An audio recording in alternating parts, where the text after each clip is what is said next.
अगर आप angel one, धन या एम स्टॉक में डीमैट अकाउंट ओपन करने वाले हो तो अकाउंट ओपन करने से पहले ये वीडियो एक बार जरूर देखिए, क्योंकि तीनों एप्स में अकाउंट ओपनिंग चार्जेस और एएमसी को लेकर काफी डिफरेंस है। और सिर्फ अकाउंट ओपनिंग फ्री होना ही इम्पोर्टेंट नहीं है, डिलीवरी, इंट्राडे, फ्यूचर्स और ऑप्शंस में ब्रोकरेज कितनी है, कस्टमर सपोर्ट कैसा है और ऐप रेटिंग क्या है, ये सब देखना भी जरूरी है। इस वीडियो में हम एंजल वन वर्सेस धन वर्सेस एम स्टॉक का सिंपल कंपैरिजन देखेंगे और मैं एंड में एक ऐप को विनर डिक्लेयर नहीं करूंगा। आप पूरा कंपैरिजन देखिए और अपनी रिक्वायरमेंट के अकॉर्डिंग खुद डिसाइड कीजिए। तो चलिए कंपैरिजन स्टार्ट करते हैं। सबसे पहले बात करते हैं अकाउंट ओपनिंग और एएमसी यानी एनुअल मेंटेनेंस चार्जेस की। एंजल वन में अकाउंट ओपनिंग चार्ज 0 है, लेकिन एएमसी 250 रुपीज पर ईयर है। धन में अकाउंट ओपनिंग चार्ज 0 है और एएमसी भी 0 है। और एम स्टॉक में भी अकाउंट ओपनिंग चार्ज 0 है और एएमसी 0 है। तो अकाउंट ओपनिंग के केस में तीनों एप्स में चार्ज 0 है, लेकिन एएमसी में एंजल वन और बाकी दोनों एप्स के बीच काफी डिफरेंस देखने को मिलता है। अब देखते हैं ट्रेडिंग करते वक्त ब्रोकरेज का क्या स्ट्रक्चर है। अब बात करते हैं इक्विटी डिलीवरी ब्रोकरेज की। एंजल वन में डिलीवरी ब्रोकरेज 20 रुपीज या 0.1% एप्लीकेबल लोअर अकाउंट के अकॉर्डिंग है। धन में इक्विटी डिलीवरी ब्रोकरेज 0 है और एम स्टॉक में डिलीवरी ब्रोकरेज 10 रुपीज फ्लैट पर एग्जीक्यूटेड ऑर्डर है। तो डिलीवरी सेगमेंट में तीनों एप्स के चार्जेस अलग है। यहाँ एक बात ध्यान रखनी है, ब्रोकरेज के अलावा STT, exchange transaction charges, GST,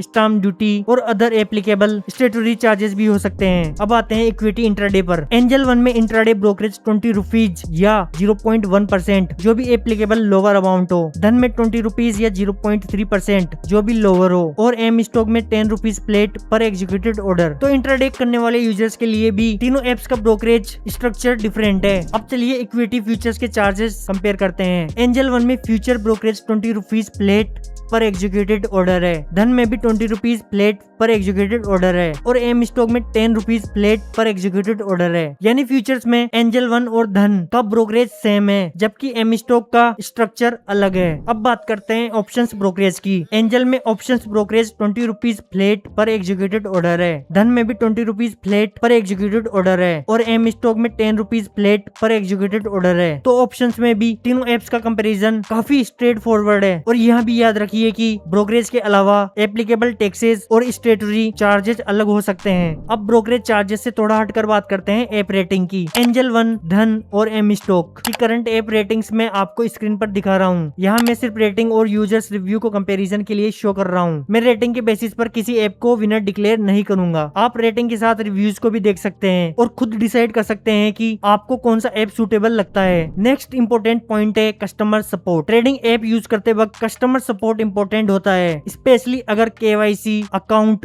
order, withdrawal या टेक्निकल इशू आ जाए। इसलिए एंजल वन, धन और एम स्टॉक के अवेलेबल कस्टमर सपोर्ट ऑप्शंस भी स्क्रीन पर कंपेयर करेंगे। आपको इनके कस्टमर सपोर्ट के स्क्रीनशॉट्स स्क्रीन पर दिख जाएंगे। इससे आप खुद कंपेयर कर सकते हैं कि किस ब्रोकर का सपोर्ट सिस्टम आपकी रिक्वायरमेंट के अकॉर्डिंग बेटर लगता है। तो ये था एंजल वन वर्सेस धन वर्सेस एम स्टॉक का कंप्लीट कंपेरिजन। हमने कंपेयर किया account opening charges, AMC, equity delivery, equity intraday, equity futures, options, app rating और कस्टमर सपोर्ट। मैंने किसी भी ऐप को विनर डिक्लेयर नहीं किया है, क्योंकि हर इन्वेस्टर और ट्रेडर की रिक्वायरमेंट अलग होती है। किसी के लिए एएमसी इंपोर्टेंट हो सकता है, किसी के लिए डिलीवरी ब्रोकरेज, किसी के लिए इंट्राडे या एफएनओ चार्जेस और किसी के लिए ऐप एक्सपीरियंस और कस्टमर सपोर्ट। इसलिए कंपैरिजन को देखिए और अपनी रिक्वायरमेंट के अकॉर्डिंग खुद डिसीजन लीजिए। अगर आपको ऐसे सिंपल और डायरेक्ट ट्रेडिंग ऐप और डीमैट अकाउंट कंपैरिजंस पसंद है तो चैनल को सब्सक्राइब कर सकते हैं। मिलते हैं नेक्स्ट वीडियो में।